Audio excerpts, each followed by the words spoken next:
want to waste any time. Let's dig right into it today. On the 14th, the Fed is raising interest rates. What do you think they're going to do, and how high do you think interest rates are going to go? Well, I think you got it right. They are raising interest rates, but they're not going to be as aggressive as they have been in the past. I think they are going to step it down to either a quarter or a half point. One of the things I do when analyzing the interest rates is I go back to my previous job. When I first got out of college, I actually worked on a trading floor for 8 years, and I worked in the euro-dollar futures pit. That's not the currency euro-dollar, it's actually the interest rate product.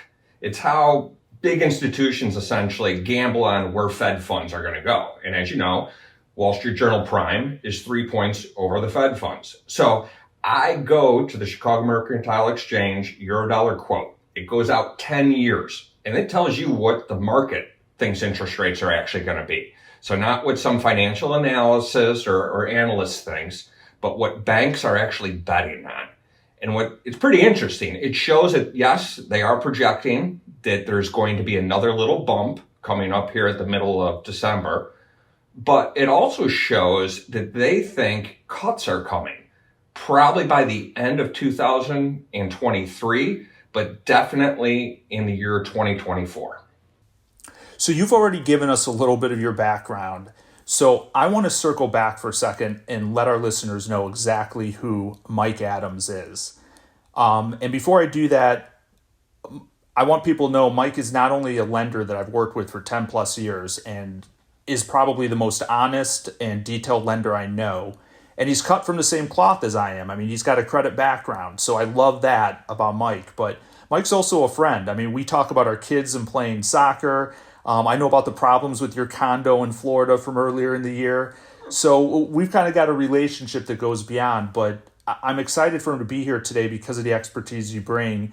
Can you just kind of tell us what your position is today and kind of what you're focused on with Byline Bank? I mean, because you're like president now, right? You're pretty much running the show about this point. Well, I am a vice president, but I like to say I'm not one heartbeat away from actually running the show here. And thank you for the opportunity to join me on this podcast. So I manage a team of SBA lenders that are set up all across the United States. I have 15 loan officers that report to me, and all they do is specialize on SBA lending and a little bit on USDA lending. It's pretty interesting. I have some very senior lenders that know exactly what they're doing, and then I have some younger lenders that need a little bit more hand-holding and direction on how to sell and what guidance they should be giving their clients. And with this, I mean, how many deals are you seeing at any given point? I mean, the volume has got to be like crazy massive. Well, on average, our lenders will each have 2 to 3 deals in underwriting, in closing, and then also in blue sky. So that would give you 6 per lender times 15. You're looking at about 90 active deals. Now, I'm not going to know every deal in and out, but you'd be surprised how much I do remember. No, well, that's awesome. I mean, you got to keep things moving forward. So, on that note, obviously, you've got to be the guy in tune with what's going on in the industry. Everybody's talking that there's some potential changes coming. I'm having a hard time determining how real these potential changes are or not because the SBA likes to change their mind quite a bit, and there's a lot that influences the SBA decisions. But can you give us some maybe guidance on what it looks like's coming here in the near future? Okay, it's pretty interesting. One of the things that they talked about was partial buyouts. In the past, to qualify for an SBA loan, there had to be 100% change of ownership. And you're talking on business acquisitions. On business acquisitions, yes. Or partner buyouts. So let's say you had owner A and owner B. If they were to sell, owner A could buy out B and be 100% owner, or vice versa. Or a new owner, owner C, could come and buy out A and B. What couldn't happen, and technically still cannot happen, is owner A can't stay in the deal and have owner C the new guy, come in and replace owner B. There is talk, though, and the SBA alluded through Nagel, that they are going to allow partial buy-ins. And I really think that's a game changer, especially for that business owner that wants to sell, wants to cash out, wants to retire, but they still want to stay active in the business somewhat. This will give them a vehicle to do it. Okay, and this is huge. I mean, I do a lot of business acquisition financing. This is going to really open up the doors for a lot more deals to get done on that side that right now just can't get done. Aside from that, I've also heard some rumors that there could be an increase in total allowable SBA exposure. Are you hearing the same thing? I was told that if the Republicans had won the Senate, that they were going to propose increasing the limit to $6 million. Now, with the recent election in Georgia, it doesn't look like they won the Senate. Doesn't mean that it still can't happen. And I'll tell you, I think it's good that there's talk of it. One of the good things about the SBA, it's nonpartisan, right? I mean, Republicans and Democrats both want to campaign that they help create jobs. So I don't think that just because the Republicans said they were going to do something, it doesn't mean that the Democrats can't hop right in there and do it as well. Typically, both sides of the aisle work together on these programs. I will say, though, one of the dangers is talking about these changes before they happen, right? Because it causes market confusion. And one of the biggest hurdles I have to overcome is market confusion in the SBA world. Because one person heard something that might or might not happen, they think it's gospel. I always say that if you call 10 different SBA lenders, you might very well get 10 different answers to your question. And the problem is the banker that you're talking to may be layering their bank's loan policy on top of the SBA's SOP. So you're going to want to find a bank that pretty much their loan policy mirrors the SBA's SOP. You also want to have an experienced lender. The bad story I always tell is I made a loan to a dentist. I was able to take her condo that she was upside down on and take her equipment debt and put it into one loan and stretch the amortization, saved her about $10,000 a month. She was real happy. But then she says, I heard that these SBA loans are really painful. And I turned around and said, well, I heard the same thing about root canals. But I bet if you know what you're doing, it's not that painful. And so the key here is you got to work with somebody that really knows what they're doing. You wouldn't just go to any dentist to get a root canal done. No, exactly. I tell my clients all the time that when you look at the SOP, which is a standard operating procedure for the SBA, for those who don't know, that it's like flying a 747 plane. It's huge. There's so much you can do in that standard operating procedure. But that lenders fly little Cessna planes. And those Cessna planes represent their internal loan policy. So what you're trying to do is find the lender that flies the biggest plane, especially if you're trying to push the limits on what you can get done with the SBA. So there is a lot of room to maneuver there. But I really appreciate that point because it echoes what I'm telling my clients all the time. And the other thing, I've been involved in the SBA for over 20 years. I still see things that I've never seen before. That you have to have somebody that knows, how do I get the answer? Who do I reach out to the SBA to get their concurrence on how I'm thinking? And when in doubt, unfortunately, the lender has to go GP. That's general process. So your experienced lenders have a PLP designation. It's a preferred lending partner with the SBA. They get to approve the loan, close the loan, and then tell the government what they did after the fact. The less experienced lenders have to go GP. And even the PLP lenders, when there's a one-off that doesn't quite, it's in a gray area whether it qualifies or not, we have to send our loans to the government for GP approval as well. Yep. And PLP is always easier, but sometimes it makes sense to go GP because you could get something done that you may not be able to get done PLP. Absolutely. It's better than a no. What do you see are the biggest benefits to your clients these days in utilizing SBA loans? I mean, the biggest thing I'm hearing is most SBA loans, 7A, variable rate, interest rates are going up. It's painful. What do you say to your clients? How do you counter that concern? Well, it really depends. What are they using the loan for? Are they using the loan to acquire a business? I always remind people, stay focused on what you're actually trying to accomplish. If you're trying to acquire a business or buy out a partner, focus on that part of the transaction.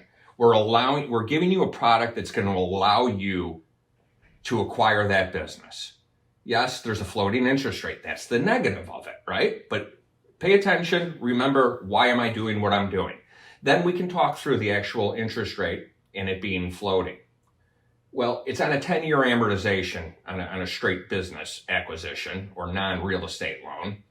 And if you actually open up an amortization schedule, you'll see that the difference in interest rate with that extended amortization, it really doesn't affect it as much as you think it does, your loan payment, that actually is. Thirdly, I remind them, eventually you're going to convert this into a conventional loan with a nice fixed interest rate, right? I look at me as the short-term, inexpensive, hard money loan, right? I'm coming in, I'm providing you what you need to accomplish your goal.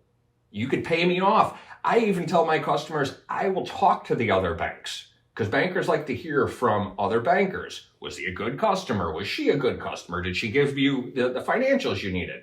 I am happy to talk to the conventional lender to get that. Now, if the other thing you're trying to do is refinance your debt, well, the positives are there's no balloon payment. In the conventional lending world, typically there is a 3, 5, or 7-year balloon payment. And then you have to go through the process of refinancing it all over again. New appraisals. God forbid if you're having a down year and it happens to be the year that your loan's ballooning, the bank might not even offer you a renewal option. So with the renewals, it's one and done. Now you could refinance anytime you want, but at least you have a loan and a bank can't call that note from you. Then there's the expansion. Remember the benefit of, I'm trying to grow my business. It's much cheaper than raising equity, right? Because now you're giving up your business. And so if you look at the interest rate versus equity, there's no comparison. The interest rate is a far better proposition. It is, and to get to what you said about no calls on the loans, one of the things I always do when I compare conventional with SBA is I always talk about loan covenants. And it's very rare you're going to get a conventional loan done where you won't have some sort of debt service condition or covenant or net worth covenant. But in SBA loans, you don't have it. So not that a lender couldn't put it in, but 95% plus of the lenders don't. So you take all that risk off the table that the bank could just arbitrarily call your loan because you have a bad year. And I'll give you a little behind the scenes on the loan covenants and SBA loans. Occasionally they will be put in. Some lenders use them more than others, but we tend not to put loan covenants in, not because we're great guys. Come on, you're a good guy. Don't play that card. Think about it. The first thing that a guarantor does if their loan defaults is they try to get out of their guarantee. I wouldn't respect them if they didn't try to get out of their guarantee. So then I take the loan that defaulted and I take it to the SBA. Now the SBA is guaranteeing a percentage of the loan, typically 75%. When I take that loan to the SBA, the first thing they do is try to get out of their guarantee as well. So they will say, hey, you had this loan covenant, but you didn't measure it. Or you measured it, but you didn't act upon it. If I don't put a loan covenant in there, it is just one less thing I can do to mess up the process. And the reality is, if there's a loan covenant in there and the borrower was to trip it and they're still making their monthly loan payments, and I took it to the SBA and said, okay, I'm going to foreclose on them. They tripped a loan covenant. The SBA would not honor their guarantee as well. They would say they're paying you every month. So there's not much benefit to the bank to add that loan covenant in there. So I tell people, manage your business, don't manage your loan covenants. Damned if you do, damned if you don't. Mm-hmm. But at least on the SBA loan, you generally don't see them. So obviously with all this stuff that your lenders are working on. There's a lot in the pipeline. How have you seen credit underwriting changing, both with higher interest rates today and also the fact that everybody's predicting that next year we're likely to be in a recession if we aren't already? I mean, I would argue that we probably are in the start of a recession now, but you never know till after the fact when the technical data comes out. One of the things that we have been doing differently this past year, or I should say this past 6 months, and it's not just my bank alone, it's industry-wide. Before in our loan presentations, there was a little section, every bank had it, about interest rate stressing. Nobody really paid attention to it that much. Now it is one of the major focuses of, if interest rate increases by X, will the business's cash flow still support the debt? How much are you stressing by? We were doing it by assuming a 10% Wall Street Journal prime. We were going all the way up there. We were taking what the current rate was, and then we were adding a point, and then adding another point, and seeing what the debt service coverage actually is.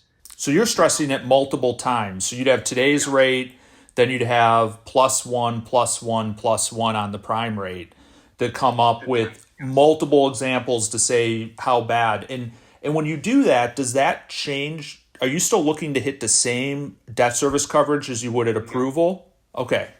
Now,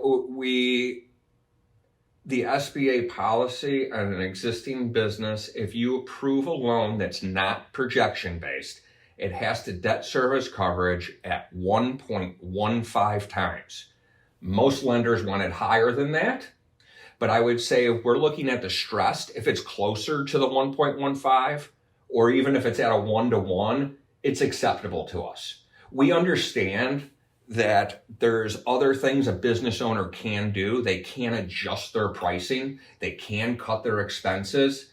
Certain things will be more acceptable in a recession. The competitors are going to do it. It happened with the supply chain issues as well, that people increase their prices. So we understand there's counter moves the business owner is going to make, and that's why we're okay with the interest or the debt service coverage on a stressed interest rate being tighter. Okay, that makes a lot of sense. So you are punishing the borrower a little bit, but you're not completely punishing them, because you're not saying, hey, you got to hit a 1.25 at 14% interest rate. You're saying, yeah, if rates get that high, obviously we're not going to do the deal if there's no way you can cash flow it. But if you're still at a 1 or above a 1, it's still possibly a deal you're going to do. Correct. And we're having the conversation with the borrower, letting them know this is what we're seeing. To some extent, we're being an advisor and saying, if Wall Street Journal prime increases by this, you understand that this is the coverage you're going to have. Do you have a plan for that? And a lot of times there is a plan, but we want them thinking about it. There's more than just closing a loan. You're putting somebody in a position to be successful, right? We want everyone to be successful. The last thing I want to do is foreclose on a loan. So it's got to work for everybody. It's got to work for the bank. It's got to work for the borrower as well. And then outside of interest rates, are you guys doing anything related to economic conditions? Are there certain industries that maybe you've pulled back on? Or, aside from economic conditions, I've even seen that there's some lenders who are starting to stress revenues a little bit, saying, hey, what happens if the company has a 5 or 10% decline in revenue? Will they still be able to support expenses? Kind of what's your guys' stance on that? We always looked at that, and we still do look at how much can revenues decrease. The trick with that is knowing what's truly in cost of goods sold and what's a fixed operating expense. And so that's not an exact science either, because salaries are going to be in the fixed expense. But if the revenues aren't there, there's not going to be as many salaries. So it's an art, not a science. One other thing that we have done recently in the past year is on a construction loan, typically we added an extra 10% construction contingency cost. But with all of the supply chain issues, the increased cost of lumber and so forth, we've made it a 20% contingency. We want to make sure that the loan can support enough leverage to get this thing built if there are unforeseen cost overruns. And there's always unforeseen cost overruns. I agree with you there. I don't think I've ever gotten a project done without cost overruns. The one challenge that you have in doing that, though, is obviously, I mean, 10% on a $4 million project, that's another 400,000. That 400,000 then has to work with the cash flow, with the projections. Are you finding it's now harder to approve deals when you layer in that additional 10%, or kind of what's happening? Well, on that $4 million project, typically it's rare that it's all 4 million is construction. We'll peel the equipment out of that. We're only doing actual hard construction. So it puts a little stress on it, definitely. But on a construction projection based deal, you should have enough room with your projections. It shouldn't be so tight. If it is, it's probably not the best interest for the borrower to move forward on a startup like that. Understood. And you're right. There should be a little bit more room, but everybody's always pushing the limits when they're trying to borrow to begin with, limit their equity down and everything else. I'm going to circle back to the interest rate question again. You did an excellent job of kind of talking about where the market and futures are projecting interest rates to go. With that in mind, how high do you think prime's going to get? And when do you think there's going to be a breaking point in interest rates coming back down? Now, before you answer that, I'm going to say I've been telling people I think by the end of next year to the beginning of the following year, if we run into a recession, which I'm expecting, and certainly I've seen the real estate market starting to break with these most recent increases, I think interest rates are going to come back down. But I'd love to get your take.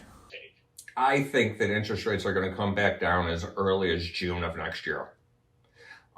I think that's when they should come down. But reality is the Fed, the FOMC may be stubborn because they increased them as fast as they did, and they probably will not decrease the rates until 2024. So there's the complicated thing now. It's not as clear cut as it was when I was on the trading floor, when the Fed was in control with the interest rates. Now there's quantitative easing that's more in play. There's the president who is flushing the country with cash. There's so many different instruments. And frankly, it feels like the two sides aren't talking to each other. One is fighting inflation with rising interest rates, and the other, it feels like, is creating inflation by giving money into the market. So I feel like they got to get their heads together. But I guess that's been the eternal problem of the government since the beginning of time. Yeah, well, and you also have when's the last time that the Fed was on time in their reaction, and when's the last time the Fed didn't overcorrect? I shouldn't say that, because you could argue that, during COVID, they corrected well ahead of them when I would have thought them to correct, bringing rates down really fast on the front end, which I think quite honestly helped save a lot of businesses. But, as a general rule, historically, they always seem to be late to the game, and they always seem to take it too far. Yeah, and the rising interest rates, what it's done, in my opinion, is it slowed down the transfer of businesses. So acquisition loans are down. It's not stopping me from going to the store and buying things, right? So it's helping in some aspects of curbing inflation, but not in others. So one of the issues with acquisition loans is an owner sits there and he decides, I'm going to sell this business. He doesn't have one meeting and then list it for sale the next day. It's a process. He thinks about, what am I going to sell this business for? And that can take upwards of a year. And all the businesses that are listed on the market right now, if you think about it, a year ago, we were in a completely different interest rate environment. So they pegged a number in their head that they thought that business was worth. And now it comes to market. Well, that valuation isn't supported by how leveraged you can get that company. So they have to come to terms with, they're going to either have to reduce the purchase price, or they're going to have to participate in the loan package with a form of a seller note, whether that's on full standby or whether it is amortizing with loan payments. But we've seen that as the biggest hurdle uh, of our acquisition loans lately. Is the seller and the buyer both love the business, they both want it to happen, but they're renegotiating the deal now as far as purchase price is concerned. No, and I would agree with that. The you're always looking in a rearview mirror on prices and values. So where we were at 6 months ago is completely different from today, but that business owner still knows what all of his buddies got as their multiple when they sold their businesses, and he's thinking he should get that. The other challenge I think you have with a lot of business owners is that they peg a number that they need for retirement or that they think they need for retirement, 3 million or 4 million or whatever it is, and they just don't want to move off of that number. So it can be challenging because they have an expectation. So I think you will see a little bit of a slower market for a while here as people are hesitant to move off their numbers. But I think if they see that they may have to go through another recession again and work through that, they may like get a little bit more excited about trying to cut a deal and sell their business. I don't know. That's just kind of the sense I have. Yes, I see it as the current business owner. Most of them made it through the Great Recession. Most of them made it through COVID, and they're saying, I don't want to stick around for the third event. I've had enough close calls. And if they have made it through those two different events, that would peg them probably in their mid to late 60s at the earliest. So they're approaching retirement. They know they have to cash out at some point. So that's what's pushing acquisitions from still happening as well. Agreed. So, last question for today. If you've got somebody looking to get an SBA loan, what are a couple items that you would advise them to do to make their package, their loan package, look the best that it can? Whether it's additional cash down, it's more seller note, experience level. I mean, what is it that your management really looks for, really hones in on that you think knocks it out of the park when you're going in for a loan approval? There's two main things. So I always like to say a conventional lender, their table has four legs, right? They have collateral, cash flow, uh, credit worthiness, and character, the experience. Well, as an SBA lender, I only need three legs. I don't need the collateral leg. So Right. throw that off the table right away. So now I got cash flow, character, and credit worthiness or experience.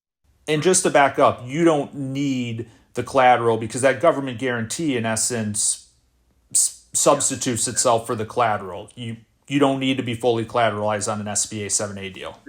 There's rules that say I have to take a collateral when it's available, but I don't need it. I'm perfectly fine making a $5 million loan to an insurance company that has no collateral. Yeah, no hard asset collateral. Correct, correct. Um, Cash flow is king, right? Without that, all the experience in the world doesn't matter. So I would say cash flow is number one, experience is number two. You need to know. I get nervous when bankers start buying businesses, right? Because they're not the ones who are in the trenches actually operating these businesses. I want somebody to know. So the experience can either be you were a manager for a very similar business or the subject business, or you were a previous business owner. So you know what it's like to go to bed at night with responsibility of making a loan payment, of paying your payroll. It's a lot different than being a W-2 employee. No, it is. But are there any other enhancements that you're like, man, I love to see this when a loan package comes in, like additional equity, working capital? We look at post-close liquidity. We look at, is there an outside source of income? Is there an affiliate business? Is there another guarantor that might strengthen the deal if you're not strong enough? Or if you don't have enough experience, let's say, is there a key employee at the company that you are buying that may be able to participate in the acquisition with you. Not saying they have to be a full participant, but would you consider giving them maybe 5% equity to have a key employee stick on to help transition you into getting your experience? That goes a long way with a bank. Yeah. So to paraphrase what you said, you're really looking at the three legs, but the biggest piece of that, in a lot of ways, it sounds like is going to be the cash flow and then the experience. So, and what I always tell borrowers, the things that I have seen make deals fail early on is usually not having enough working capital in the business. To me, that's the key thing I usually focus in on. I do a lot of work with my clients just to be sure that they've got it, because last thing I want to do is be in a position where they come back to me 6 months later, they need cash to operate, and there's no way to get them that additional cash. But, it's good to know that you guys really focus on the experience and everything else. Right. Day one liquidity is a big thing too. We want to make sure that you have that just in case money. Awesome. Well, I cannot thank you enough for taking the time to jump on and join me for the podcast today. Your insight is absolutely invaluable, and I think people are going to get a lot out of what you said today and hopefully better understand what's available in the SBA world. Yeah, and thanks for having me on. As always, appreciate the conversations that you and I have together. All right. Well, thank you. You have a wonderful day. You too.